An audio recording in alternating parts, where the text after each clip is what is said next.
And as a black woman, especially as a black man, you are afraid to leave your house.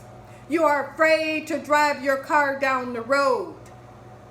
You are afraid to stop your car if a police get behind you.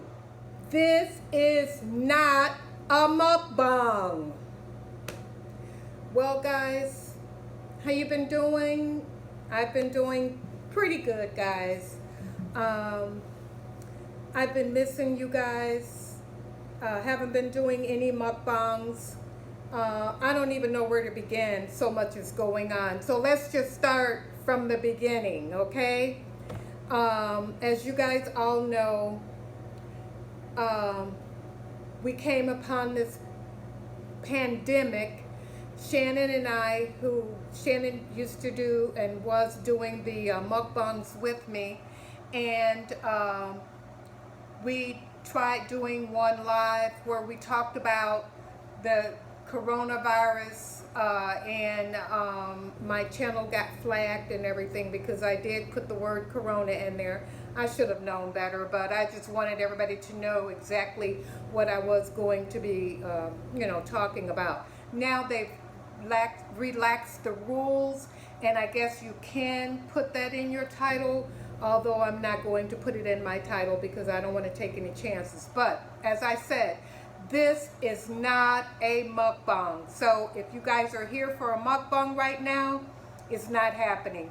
I am from the old school. I'm 71 years old, as you all know, and I do believe that silence is being complicit.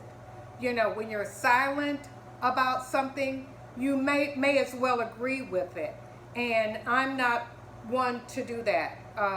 Sometimes I'm silent, but if it's something that I think is very egregious, I think that's the right word, something that's terrible, that's awful, and that I think I have a right to speak on, I'm going to speak on it. So first of all, let's talk about the pandemic. I pray that you all stay safe and healthy, and I pray for the families of all the people who have died and all the people who are going to die. I believe that this is just the beginning. I don't believe that we're at the end of the pandemic. Now, I'm in Mississippi, and as of today, our governor took all the stipulations on businesses opening and schools, children going back to school, and the pools and the beauty salons have been, I think he did that a couple of weeks ago. So he's saying, everybody just come on back out and enjoy yourselves and do whatever you want to do. Well, you know what? Everybody else can go out there and do whatever they want. I mean, we all have control over our own lives. We all have, to a certain extent. I'm not going to jump back into the swing of things because the numbers here are rising. The numbers in Mississippi are rising. The numbers in the county that I live in are rising. So I'm not going to hop back out there like everything is okay and everything is fine, because everything is not okay. Now, I believe that in the beginning, they closed everything down just so that they would not have an overrun of the hospitals. I don't think they closed it down really to try to try to control the virus and the effects of the virus, but I think it was more or less to, I'm sorry, I was yelling because I'm in my she shed that I'm going to be calling it. You guys are going to see me out here a lot. I'm in that room now, and one of my coolers was making a lot of noise. It makes a lot of noise, so sometimes, and then it quiets down, and then it makes noise. So I can talk a little bit lower now. Forgot where I was, but we were talking about the pandemic. I know. Well, I'm not going to rush back out. I'm going to take my time, and I'm going to be like, I saw something posted somewhere where a young lady said, I'm going to handle this situation like I handle when all the new Apple products come back out. I'm going to watch and see how it works out for you first. That's what I'm going to do. Now, I am vulnerable. I am at that age. My immune system is not very strong. So I'm not going to go out and, take chances. When I go out, I have on gloves. I have on a mask, sometimes 2 masks, and I have a shield on. Now, I really love the shield because that's what's going to protect me from others somewhat, because the shield will stop it coming towards me. They say that the masks are for us to protect the people around us. So, I always wear my mask. I was wearing it from the beginning. I'm going to continue wearing it. I don't care if it's 150 degrees out there, and anybody that I come across that's not wearing a mask, I'm going to stay 100 feet away if I possibly can, not 6 feet. I don't go by what the governor says. I don't go by what the president says. I listen to the scientists. I listen to our history, and not only the history with pandemics. I am listening to the history of what's going on with the riots and the people protesting, about what happened to George Floyd. When I saw that video, all I could do was cry. All I could do was cry. Because it's really, really sad to see,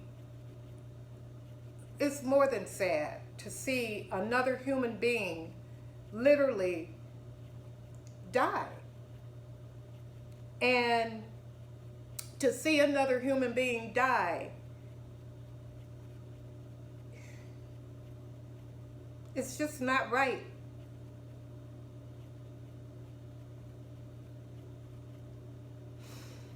I can't imagine that mother, that brother, that sister.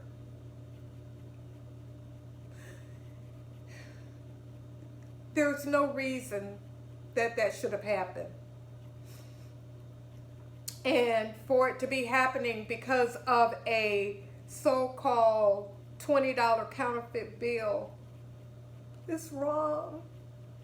How can another person take another person's life just so casually? And I know he knew what he was doing. He's trained. Wouldn't he know what he was doing was wrong? Didn't another police officer go and take a pulse and tell him, I don't feel a pulse? And he stayed on his neck for an additional 2 minutes. I'm not condoning the riots. I'm not condoning the riots at all.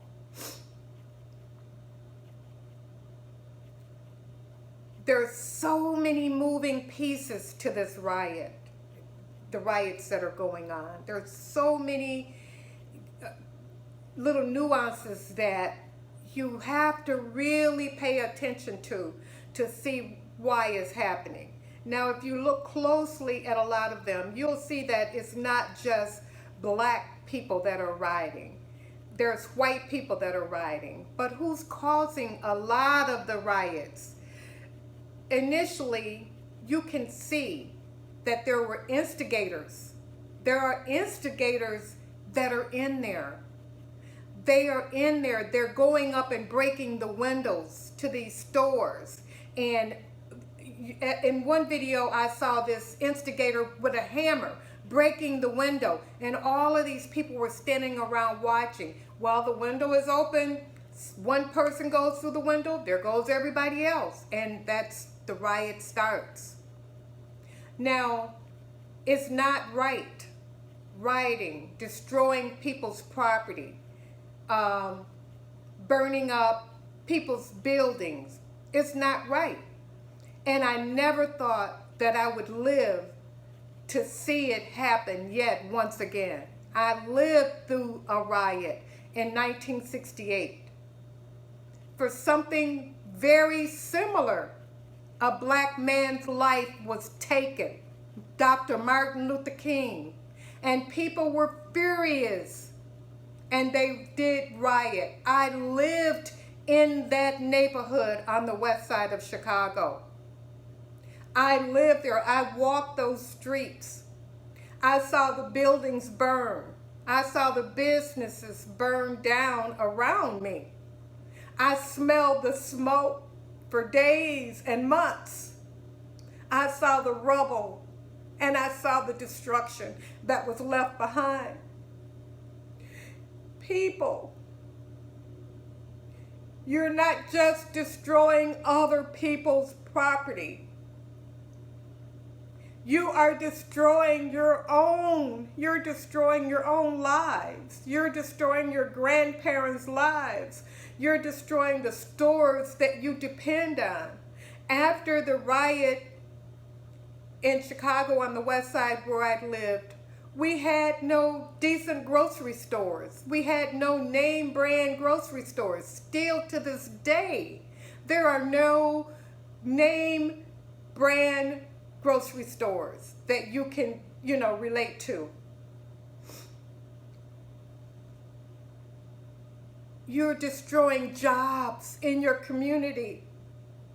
You burn down a Popeyes. Well, maybe you might not own that Popeyes, but the Popeyes might be franchised by a black person. And even if it wasn't, if it was franchised by a white person, that person has a family. That person is giving jobs to you and people in that community. Don't you see that you're destroying yourself? You're destroying yourself. It'll never be the same. Your community, your neighborhood will never, ever be the same. I promise you. This is not something new. You didn't just come up with, I hear people going, oh, these young folks, they're this and they're that. This is nothing new. Open up your history books. More than the H1 flu happened in 1918. There was a riot that destroyed black communities. 1921, a riot destroyed black people's community. And who did those riots? Irish gangs in Chicago. Irish gangs came to 1918, I think, was the Irish gangs. I'm not sure. I don't have my paperwork in front of me, but Irish gangs destroyed a neighborhood, black neighborhood in Chicago. They were white people rioting. What about the Black Wall Street? Have you ever heard of Black Wall Street? A very, very affluent area in Tulsa, Oklahoma, where black people were so prosperous. They had businesses. They had millions of dollars worth of businesses in their own neighborhood that they had created. And because of a rumor, another rumor of a black man saying something or doing something to a white woman, just like with Emmett Till, a group of white people went to that neighborhood and destroyed that neighborhood. They were white people and they destroyed the black community. They burned down over 1,000 homes that belonged to black people.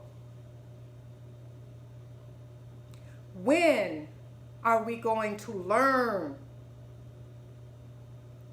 This United States was born off of thievery. This United States brought us here as slaves.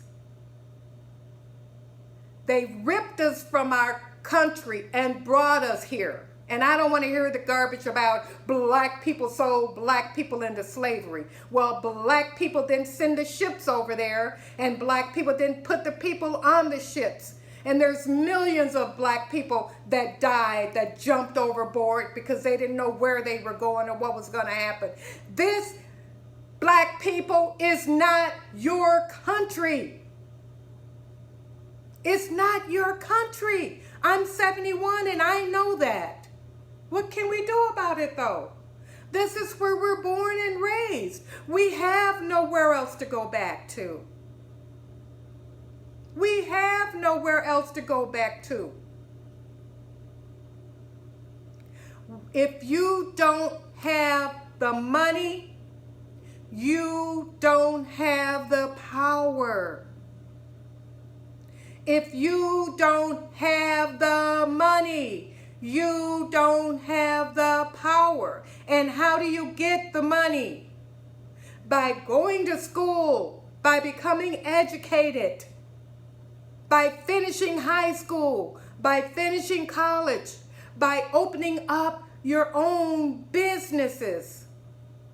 That's where the power comes from. That's where you will find your freedom. You will not find your freedom depending on other people to take care of you. And now you've just destroyed a lot of people, a lot of things in your own neighborhood, a lot of jobs. You set yourself back hundreds of years. I mean it, hundreds of years. Go and look at the West Side. Well, up until a few days ago, you could see some areas of the West Side that was prime property, they rebuilt. But the rest of the West Side, it looks like a desert. A desert.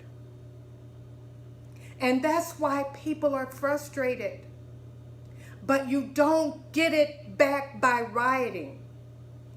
I can't say get it back because you know what? We've never had it. We as a people have never had it. We have so many strikes against us. Most of us was not raised in homes with mothers and fathers. I wasn't. My mother and father started out together, but that didn't last. And nowadays, everybody is my baby daddy, my baby daddy, my baby daddy. Do you think that's cute? My baby daddy? That child needs a two-family home. That child needs a mother and a father to support them, to encourage them to go to school, encourage them to open up their own business, to encourage them to become independent. That's what we need. Stop being out here and having children and just sacrificing them. That's what you're doing. You're sacrificing them to be on the streets, to be taken advantage of. And that's what's happening. They are being taken advantage of. The young man that was murdered, I'm sorry, I apologize. I cannot remember his name, and I don't want to guess at it. But prior to, he was stopped, and while he was driving, and before that, he had been stopped 50 times. 50 times he had been stopped. Come on. Come on.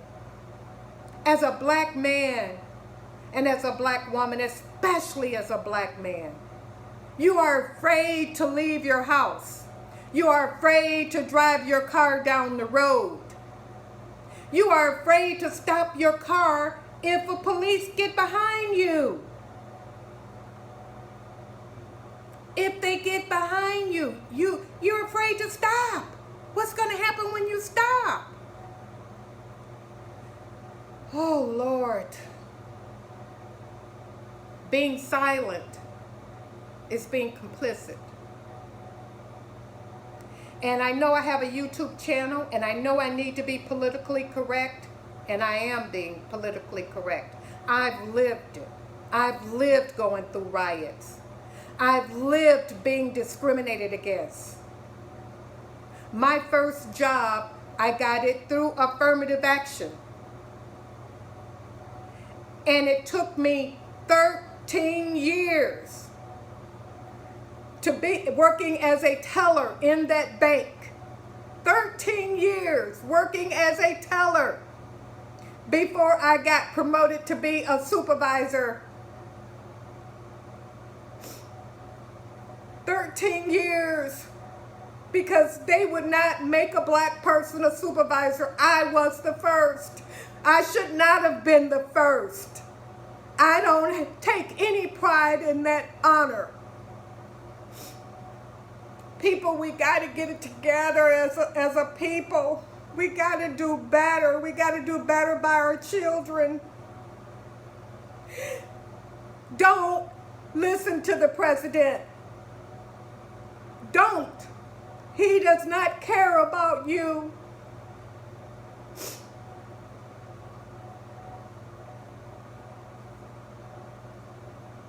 He just said today that the governors that did not bring out the National Guards and that were not tough on the people were weak. He wants them to shoot you. He wants them to kill you. He does not care. Care about yourself. Black lives matter, but they should matter to you first. Matter to you first, and then worry about the world later. Matter to you. Do something. Get up. Take care of yourselves. Take care of your children. Your children were taken away from you doing slavery, ripped out of a mother's arms and sold. And you're doing the same thing, only you're handing them to the people. You're handing your children to the world.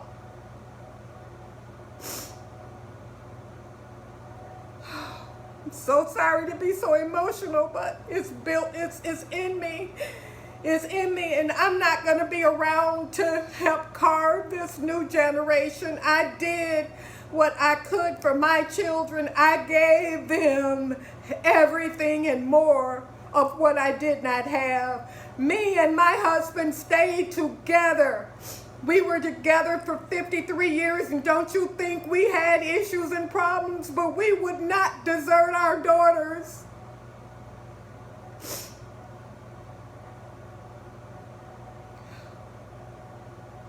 I am so sorry to be crying like this, but it's so emotional.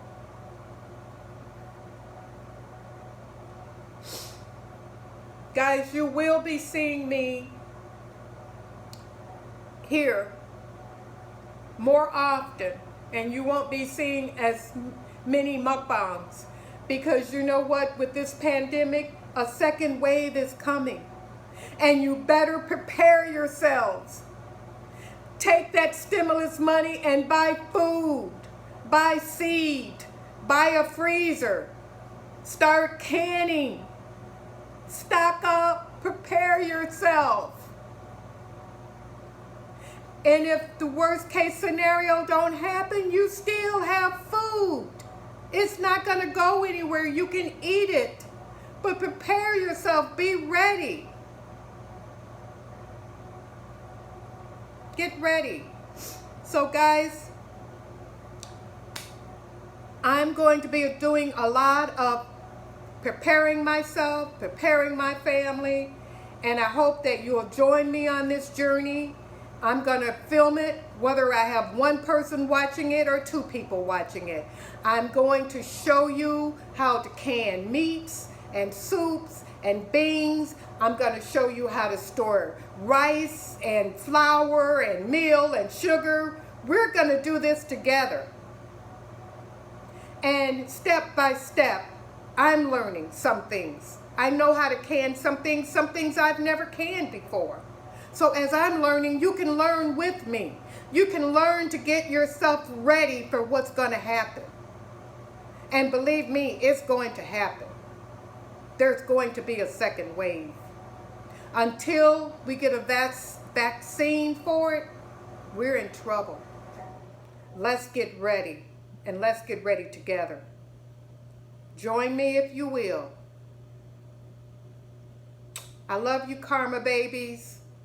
And remember, how others treat you is their karma, but how you respond is your karma.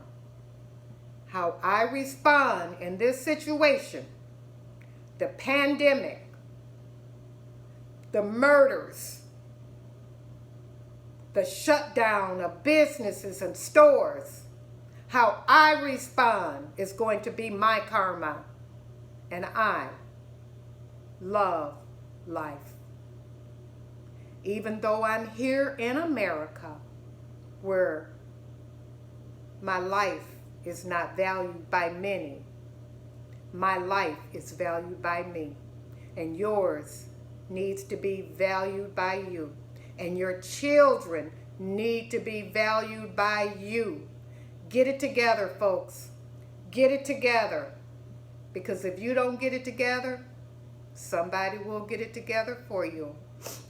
Ask Donald Trump. Bye-bye now.